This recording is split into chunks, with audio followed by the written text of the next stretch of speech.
Tuan Guru Bajang atau populer dengan akronim TGB, nama sapaan yang melekat pada Muhammad Zainul Majdi. Sebutan yang lahir dari masyarakat terhadap sosoknya, seorang ahli agama atau tuan guru dalam sebutan masyarakat Lombok dengan usia muda atau bajang. Sebutan ini disematkan saat TGB mulai melakukan aktivitas dakwah berkeliling dari kampung ke kampung, dari masjid ke masjid, menggelar pengajian usai menyelesaikan studi magister di Universitas Al-Azhar Mesir. Kedalaman ilmu dan gaya dakwahnya menjadikan TGB cepat populer.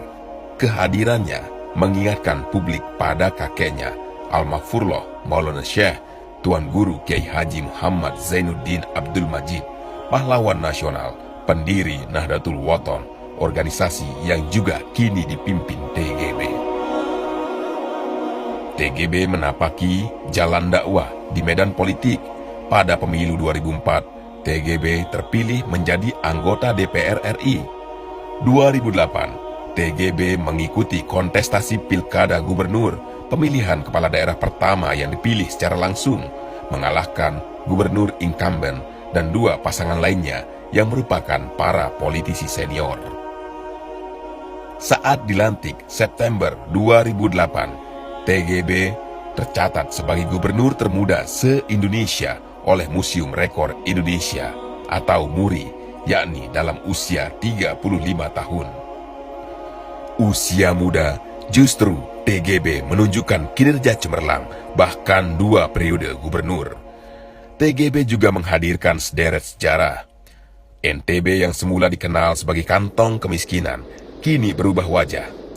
Angka kemiskinan saat mengakhiri jabatan turun menjadi 14%. Pariwisata jadi primadona. Kunjungan pariwisata tembus 2 juta pengunjung per tahun atau meningkat 4 kali lipat. Pariwisata NTB yang tengah tidur pulas bangkit menjadi poros perekonomian. Konektivitas kian meningkat dengan infrastruktur jalan mulus dari ujung barat hingga timur. Bandara baru juga hadir sebagai wajah baru di NTB. Capaian di bidang pendidikan dan kesehatan juga kian menggembirakan. Angka kematian ibu dan bayi ditekan. Angka putus sekolah bisa ditekan melalui program beasiswa bagi siswa miskin. Atas berbagai capaian ini, secara agregat, NTB selama TGB menjadi gubernur tercatat sebagai pelaksana terbaik Millennium Development Goals atau MDGs di seluruh Indonesia. Menjadi gubernur dengan kinerja excellent tidak merubah wajah dan identitas TGB. Keilmuannya justru memberikan warna dan pondasi yang kokoh. Sisi kepemimpinan dan kebijakan TGB, ulama dan ahli tafsir Al-Quran tetap menonjol. Salah satu inovasi yang paling moncer menjadi percontohan nasional adalah hadirnya pariwisata halal atau pariwisata ramah keluarga.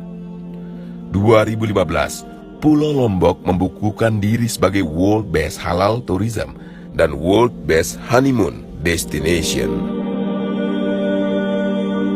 Program ini merupakan buah dari implementasi nilai-nilai Islam rahmatan lil alamin. Aktivitas ekonomi masyarakat berkembang. Di satu sisi, bisa meminimalkan dampak negatif. Kebijakan ini tidak hanya bagi umat Islam, tetapi juga implementatif bagi seluruh pelaku wisata. Pembangunan Islamic Center sebagai simbol dan pusat aktivitas dan kajian keislaman juga dibangun. Fasilitas dan aktivitas yang dibangun megah di tengah pusat kota menjadi salah satu legasi dari visi TGB. Berbagai daurah dan holakoh dengan mendatangkan para ahli ilmu agama rutin digelar. Tokoh-tokoh Islam juga dihadirkan dan sederet ulama dan guru besar lainnya memperkaya hasanah keislaman di NTB yang berjuluk Bumi Seribu Masjid. Selaku alumni Al-Azhar, TGB juga kerap menghadirkan para guru besar dari alma maternya. Konferensi internasional dan multaqo nasional 4 alumni Al-Azhar digelar di Ballroom Islamic Center NTB. Acara ini dibuka oleh Presiden Republik Indonesia, Bapak Joko Widodo.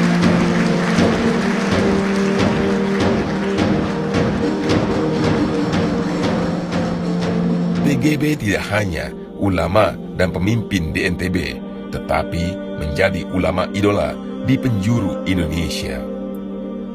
Di sela-sela kesibukannya sebagai gubernur, TGB memenuhi undangan pengajian dan silaturahmi dari Provinsi Aceh yang berada di ujung barat Indonesia hingga Papua di ujung timur Indonesia. Usai menjalani 2 periode sebagai gubernur, TGB tidak kehilangan ketokohannya, justru kian meluas di seluruh wilayah Indonesia. Penyampaiannya yang runtun, teduh, dan mendalam menghadirkan Islam wasyatiyah, menjadikan TGB sebagai oase di tengah padang tandus. Tuan Guru Bajang Muhammad Zainul Majdi, Doktor Tafsir Al-Quran, Ketua Organisasi Internasional Alumni Al-Azhar Cabang Indonesia, tokoh muda, ulama, sekaligus figur umaro, menghadirkan wajah Islam wasatiyah, Islam rahmatan lil alamin di bumi Nusantara Indonesia.